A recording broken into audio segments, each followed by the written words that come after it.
So here we can see the difference. Indonesia is doing a big job from many years ago for the youth development. In Philippines we just start now. Ini kan baru pertandingan pertama, ya jangan dipikir lawan Kamboja kita juga akan mudah, belum tentu. Lawan Timor Leste belum tentu. Saya selalu tekankan ke semua pemain, jangan pernah menganggap mudah pertandingan. Yang paling penting sekarang ya bukan masalah perlu atau tidak perlunya naturalisasi, tetapi bagaimana mencari pemain terbaik.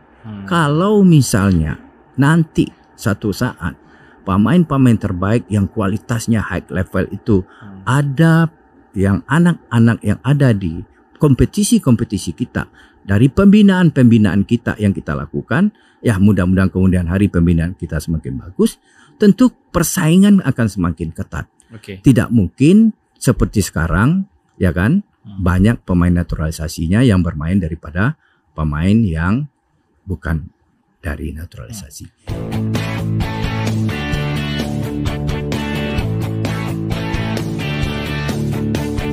Saat ini saya sedang ngobrol langsung nih dengan salah satu coach di Indonesia yang memiliki banyak sekali prestasi. Nah, saking banyaknya prestasi ini saya sedikit nyontek dulu nih, yaitu yang pertama adalah juara Hong Kong FA Cup di 2011 dan 2012, kemudian juara AFF U19 tahun 2013 dan kualifikasi Piala Asia U19 pada tahun 2014 dan 8 besar Piala Asia U19 tahun 2018, juara AFF U22 tahun 2018, kemudian medali perak SEA Games 2019, medali emas SEA Games tahun 2023, dan terakhir adalah 16 besar ASEAN Games tahun 2023. Sepertinya Sobat Antara sudah tahu dong kalau sudah banyak sekali prestasi yang kita sebutkan saya barusan. Tidak salah lagi kalau jawabannya adalah Coach Indra Safri. Gimana kabarnya Coach Indra Safri? Alhamdulillah baik. Baik ya Coach. Baik. Saat ini sibuk apa nih Coach? Kalau di PSSI-nya saya masih sibuk membantu di Departemen Teknik sebagai Direktur Teknik. Dan saat yang bersamaan juga saya lagi diberi tugas untuk mempersiapkan tim nasional U20 menuju Piala Dunia tahun 2025 di Chili. 2025 di Chili untuk U20 ya? U20. Nah, langsung aja nih Coach biar kita to the point-nya enak nih. Nah, sekarang kondisi timnas U20 yang sedang dipegang Coach Indra ini, ya, apakah sudah ideal atau seperti apa Coach? Kalau ideal tentu jauh dari ideal ya, apalagi ini adalah tim usia muda. Dia butuh proses untuk menuju ideal. Nah, ideal itu nanti pasti di senior dia ideal. Tetapi kalau pertanyaannya persiapan tim nasional 20 sampai di mana, kita sudah masuk TC yang ketiga. Yang ketiga kali, di mana di roadmap yang saya persiapkan di tahun ini, TC pertama kemarin di Qatar, dan yang kedua kita TC di Jakarta, ini yang ketiga juga TC di Jakarta.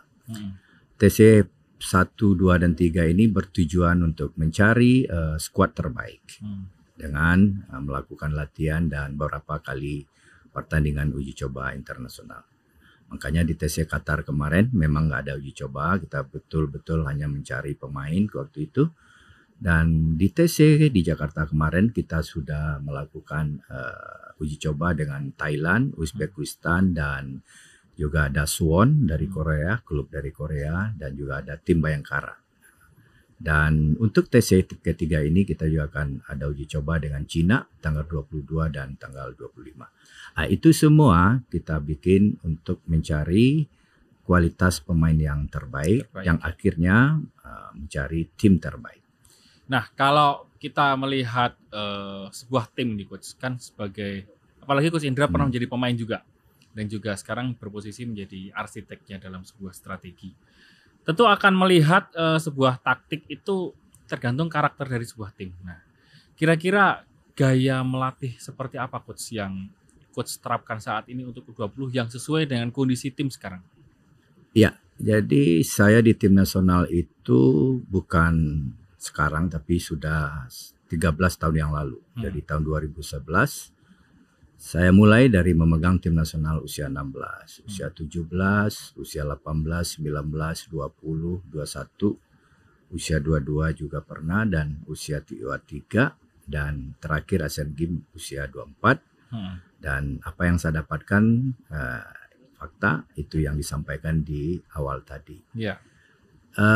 Mengenai filosofi saya sebagai pelatih, dan saya sudah coba dari tahun 2011 membangunnya, bahwasanya cara bermain yang saya lakukan adalah saya cari cara bermain yang nyaman untuk anak Indonesia. Betul.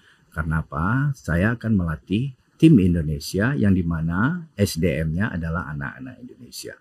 Oleh sebab itu, dari pengalaman saya melatih dari usia 16 sampai usia 24 itu, cara bermain yang sekarang dinamakan Vilanesia, cara bermain anak-anak Indonesia atau filosofi sepak bola Indonesia, itu yang saya lakoni. Yaitu mereka bermain dengan cara possession dan progresif. Detailnya tentu tidak akan bisa saya sampaikan di sini, karena itu akan lebih teknis dan panjang sekali. Dan tentu yang namanya filosofi turunannya adalah kurikulum. Bagaimana kita modul-modul pengajarannya. Oleh sebab itu yang namanya kurikulum itu dinamis. Kita perlu mengadop kemajuan-kemajuan sepak bola yang begitu dinamis sekali. Dan itu yang kita lakukan. Dan alhamdulillah dari cara bermain yang saya lakukan, yang sesuai dengan SDM dan kualitas pemain yang ada, dan alhamdulillah saya bisa memberikan beberapa hasil terbaik. Oke. Kemudian coach, sebagai seorang pelatih dan arsitek tentunya, ya, melihat perkembangan sepak bola Indonesia dari zaman dulu mungkin sampai sekarang, pasti ada perbedaan yang cukup terasa, coach. Nah, menurut coach Indra, apa perbedaan ketika zaman melatih zaman era dulu dan juga era sekarang? Melihat mungkin perkembangan juga anak didiknya ini. Ya, ini yang saya sampaikan fakta. Saya memulai melatih tim nasional itu tahun 2011, usia 16. Dan naik ke usia 17, 18, 19. Usia 19 ini yang sekarang namanya U20, under 20, itu sudah masuk ke yang ketiga kali. Dan saya melihat dan fakta yang saya sampaikan, kalau dulu di era Evan Dimas di tahun 2013, ya, ini fakta fisik saja. Mencari pemain yang VO2 max-nya ya 60 saja itu 60. Sulitnya minta ampun. Ya, di zaman Evan Dimas itu baru Evan yang ber-VO2 max 60. Apa yang terjadi saat ini? Pemain-pemain yang ada U20 yang sekarang yang baru kita bentuk dengan 3 kali TC ini, rata-rata VO2 max mereka adalah 62. Lebih tinggi berarti ya? Lebih tinggi. Dan bahkan ada yang 73 kalau secara individu. Itu dari sisi fisik ya, dan elemen fisik lainnya banyak saya melihat juga meningkat. Dari faktor fisik tubuh ya, ukuran tubuh. Kalau dulu pemain-pemain Indonesia rata-rata tingginya paling 170. Sekarang rata-rata pemain tim nasional U20 itu tingginya 176,6. Ya, apa artinya? Ada peningkatan kalau dilihat dari sisi tinggi badan. Dan ada malahan yang punya tinggi di luar kiper 193 cm. 193 ya? Ya, apa artinya? Dari sisi itu kita juga punya kemajuan. Dari sisi teknis, skill, kemampuan taktikal, mental, mereka juga banyak berubah. Ya. Kalau di zaman dulu, waktu zamannya Evan Dimas, masalah disiplin, jam tidur, itu menjadi topik pelatih. Tapi sekarang dari sisi mental ya, mereka dengan kesadaran sendiri, mereka sudah bisa gaya hidupnya menuju lebih baik, yaitu gaya hidup seorang pesepak bola. Jadi kalau ditanya, adakah perkembangan sepak bola Indonesia? Sangat ada ya? Sangat ada. Itu dari segi fisik. Kalau dari segi pemahaman dasar taktikal? Ya, saya sudah sampaikan tadi, juga mereka memahami lebih itu ya? cepat memahami, dan itu terbukti dengan apa yang kita tuntut yang menjadi game plan kita, mereka cepat mencernanya. Nah, ini tentu tidak terlepas dari peran dari pelatih-pelatih mulai dari SSB sampai pelatih klub mereka. Oke. Coach punya bukan idol ya, tapi punya contoh nggak Coach? Mungkin Coach di Liga Internasional yang menjadi kiblat dari Coach Indra untuk bisa diterapkan mungkin sesuai dengan di Indonesia. Mungkin lebih tepatnya bukan kiblat. Ya, jadi semua orang tentu punya referensi literatur yang dia baca, ya, yang dia contoh untuk bisa mengembangkan dirinya. Banyak contoh para pelatih, bagaimana Alex Ferguson bisa memanage tim Manchester United dengan baik, bagaimana Pep Guardiola dengan inovasi taktikal dia yang bagus, dan itu saya sebagai pelatih tentu menjadikan itu referensi literatur bacaan, literatur pembelajaran. Kalau melihat penjelasan dari Coach tadi, banyaknya perkembangan ya dari segi fisik maupun pemahaman dasar pemain Indonesia sendiri. Lalu apa tantangannya Coach melihat kondisi yang seperti sekarang dan juga challenge-nya istilahnya kompetisi yang akan diikuti oleh timnas sendiri khususnya U20 ini, challenge-nya apa Coach? Ya, jadi kalau untuk usia muda, tantangannya adalah bagaimana pelatih usia muda bisa menghasilkan pemain-pemain untuk generasi baru, pemain senior yang akan datang. Itu tantangan yang paling penting untuk bisa diperankan oleh pelatih tim nasional usia muda. Kalau dilihat dari tantangan lawan-lawan yang akan kita hadapi, tentu kita maju ya, tetapi negara lain juga berkembang. Iya. Oleh sebab itu kita jangan pernah menyerah, jangan pernah puas apa yang kita sudah hasilkan sekarang. Apa yang harus dilakukan? Yaitu perbaikan-perbaikan. Saya selalu untuk sepak bola Indonesia ke depan yang jauh lebih baik, ada 5 hal yang harus dia perbaiki atau dia kembangkan. 1, infrastruktur. Infrastruktur ya dalam konteks lapangannya, lapangan-lapangan berlatih, tidak hanya stadion. Infrastruktur mengenai kemarin juga PSSI menyiapkan hal-hal untuk mendukung pertandingan, ada VAR, ya kan, perbaikan-perbaikan dan lain-lain sebagainya di stadion. Dan kalau tidak salah ada 22 stadion yang dibantu pemerintah untuk diperbaiki. Itu salah satu faktor. Tetapi jauh lebih penting yaitu bagaimana lapangan-lapangan desa, ya, karena lapangan-lapangan di desa, di kecamatan itu juga diperbaiki. Untuk ketersediaannya sendiri gimana Coach? Apakah sudah mencukupi atau? Saya orang desa, ya, hampir kalau tidak salah semua desa pasti ada lapangan terbuka. Yang belum ada itu mungkin gawangnya, mungkin garisnya dan lain sebagainya. Oleh sebab itu kemarin dalam penyempurnaan Impres nomor 3 tahun 2019, Kementerian Desa Tertinggal masuk di situ. Kenapa alasan saya desa penting untuk diberikan infrastruktur yang baik?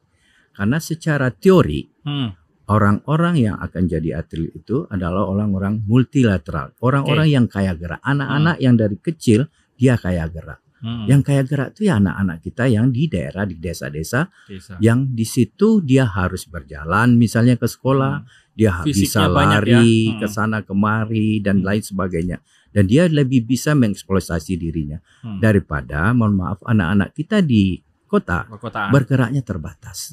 Kenapa? Karena tuntutan. Dia sekolah harus naik bis atau naik mobil dan lain sebagainya.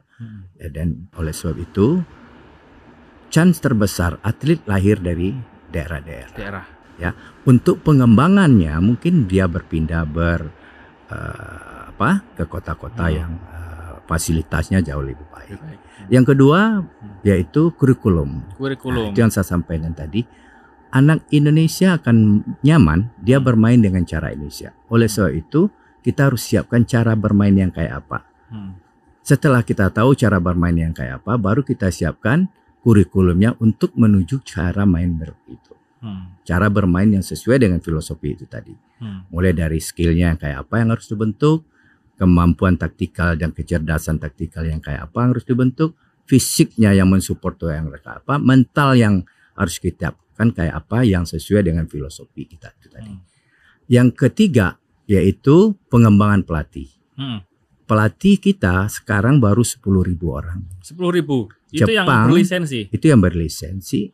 Jepang itu sudah lebih dari 80.000. Padahal potensi dia lebih sedikit dari negara kita. Kita anak-anak usia 4-15 tahun itu ada 40 juta lebih kurang. Tapi kalau Gitu. melihat di Indonesia, di Jepang aja 80.000 ya, dan Indonesia 10.000, kira-kira kebutuhan ideal kita berapa, Coach? Harus lebih dari 100.000. 100.000 lebih ya. Harus lebih dari 100.000. Saya lanjutin yang keempat. Yang keempat, Setelah kita kembangkan pelatih, baru kita kembangkan pemain. Sesuai dengan youth development, ya, piramida pengembangan sepak bola. Dari usia 6-12 tahun grassroots, 13-15 tahun 13-15 tahun youth formative fase, dan 16-19 tahun youth final fase terakhir dari pembinaan. Nah, kalau ketiga tahapan ini kita lakukan dengan baik oleh pelatih yang baik, dengan kurikulum yang baik dan infrastruktur pendukung yang baik, baru kita dapat pemain-pemain yang baik. Terakhir, kalau 4 faktor ini sudah berjalan, baru kita bikinkan kompetisinya untuk mengasah dia. Jadi kalau ada orang bilang kompetisi satu-satunya, tidak benar. Kompetisi itu ibaratnya orang ujian nasional, NEM-nya akan tinggi, kualitas muridnya akan bagus kalau yang 4 itu tadi bagus. Karena sudah disebut Coach tadi bahwa Coach berasal dari desa, kemudian lapangan di desa nggak harus standar sekali, tapi minimal tersedia dan cukuplah untuk berlatih ya. Nah, Coach waktu itu sempat dikenal sebagai pelatih yang suka berusukan dalam mencari bibit-bibit pemain, khususnya waktu era Evan Dimas dan kawan-kawan dulu kan banyak sekali atlet daerah yang bisa diangkat oleh Coach. Gimana Coach cara berusukan atau cara mencari bibit pengembangan ini di daerah Indonesia yang sangat luas dan mungkin belum banyak kesempatan mereka itu dapat untuk disorot oleh para talent-talent di Indonesia gitu? Mungkin dalam konteks tahun 2011 belusukan itu mungkin ideal. Karena memang waktu itu kompetisi usia muda kita Suratin 13, 15, 17 dan EPA 14, 16, 18, 20 belum berjalan seperti sekarang ini. Ya, makanya waktu itu saya melakukan belusukan sendiri untuk mencari pemain.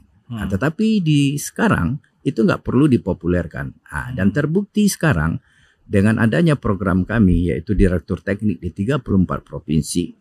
Ya, dan kita bisa sekarang tidak perlu saya sendiri yang belusukan, tetapi mereka berjalan di sana kompetisi, dia lakukan scouting dan nama-nama pemain tersebut mungkin kita kumpulkan untuk scouting di regional. Setelah itu baru kita coba ke tim nasional. Berarti mereka akan memberi rekomendasi. Karena sudah ada SDM di situ. Kalau dulu saya datang belusukan, saya kumpulkan anak-anak sampai ratusan, terus saya lihat 1 jam 2 jam, itu jauh lebih banyak errornya daripada melihat dari kompetisi. Yang hari ini dia main, besok dia bermain, besok lagi dia bermain, kita lihat baru kita simpulkan dia pantas dianggap pemain yang berkualitas. Kalau waktu itu banyak yang berpendapat bahwa teman-teman Indonesia dari timur biasanya memiliki fisik yang bagus-bagus dan kecepatan larinya juga memiliki di atas rata-rata lah. Apakah itu benar Coach? Di daerah Indonesia ini teman-teman Indonesia Timur memiliki fisik yang cukup kuat untuk menjadi atlet sepak bola? Ya, kan itu narasi yang saya sampaikan tadi atau alasan kenapa atlet-atlet di daerah, ya kan, terutama anak-anak di timur dia jauh lebih kuat, jauh lebih cepat, ya kan? Kenapa? Karena dia multilateral. Dia banyak berlari ke sana kemari, dia bisa mengeksploitasi dia dengan gerakan-gerakan kemana dia bisa bebas oleh mama papanya untuk naik gunung, untuk lari kemana dan juga macam-macam. Fisiknya terolah ya. Multilateral, kaya gerak, ya. Mereka itu benar-benar kaya gerak. 5 hal yang disampaikan Coach tadi bisa dikatakan itu 5 pondasi dasar ya untuk menjadikan timnas Indonesia ini menjadi lebih meningkat kemampuannya. Titik mana Coach dari 5 ini yang paling menurut Coach itu susah? Oh, enggak ada yang susah sebenarnya kalau kita mau. Apalagi sekarang contoh infrastruktur kan enggak susah. Pemerintah ya begitu antusiasnya membantu dunia sepak bola. Sekarang ya kan, dibantu lagi 22 stadion yang akan direnovasi.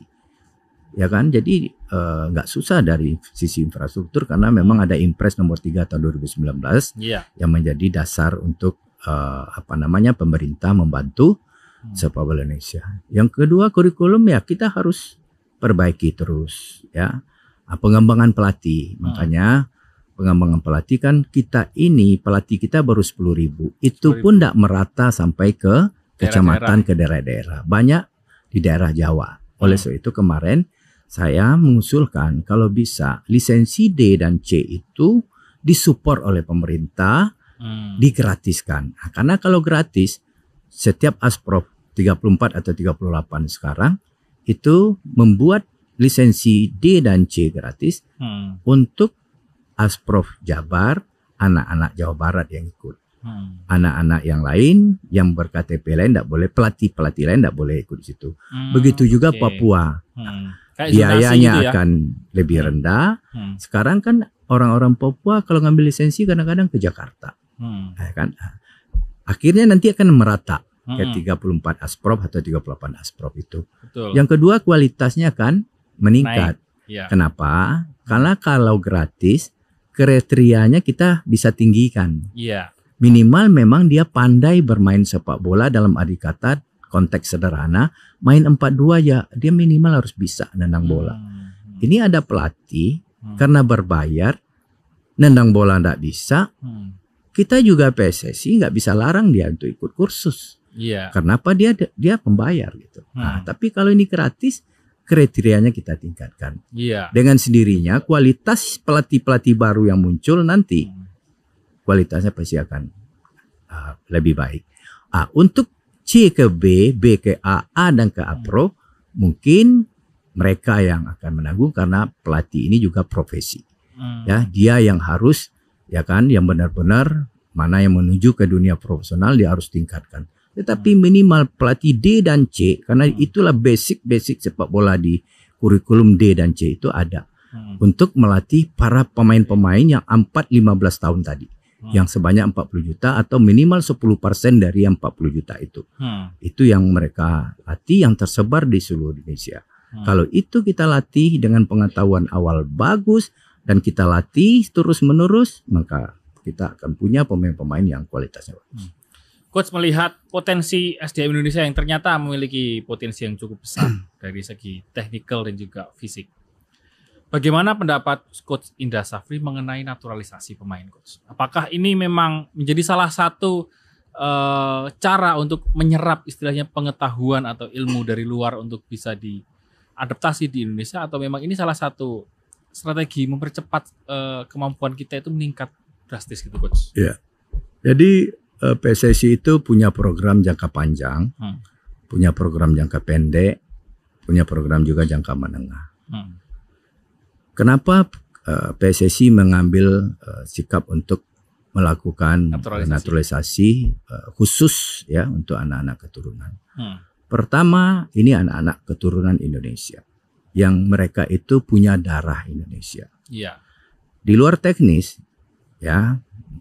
Ini kan juga bisa untuk mempererat kembali, menghubungkan kembali, ya kan, lewat sepak bola yang awalnya orang tidak mau melirik sepak bola Indonesia. Sekarang ada anak-anak yang bermain di luar negeri yang punya keturunan Indonesia, dia masuk ingin menjadi bagian dari sepak bola Indonesia. Cuman kan harus ada regulasi. Kalau dia ingin bermain di sepak bola Indonesia, dia wajib warga negara Indonesia. Warga negara itu direalisasikan dalam bentuk dokumen namanya paspor.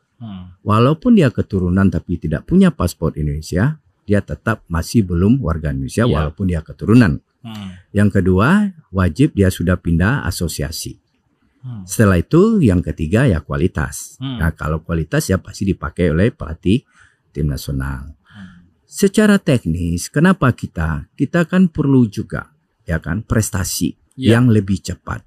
Dan itu menjadi tuntutan masyarakat. PSSI menangkap itu harus ada akselerasi program, yaitu dengan melakukan tidak hanya mencari pemain-pemain hebat yang ada di Indonesia, Tapi kalau Di luar ada Indonesia. pemain-pemain yang ada di Indonesia yang dia berkeinginan ya dengan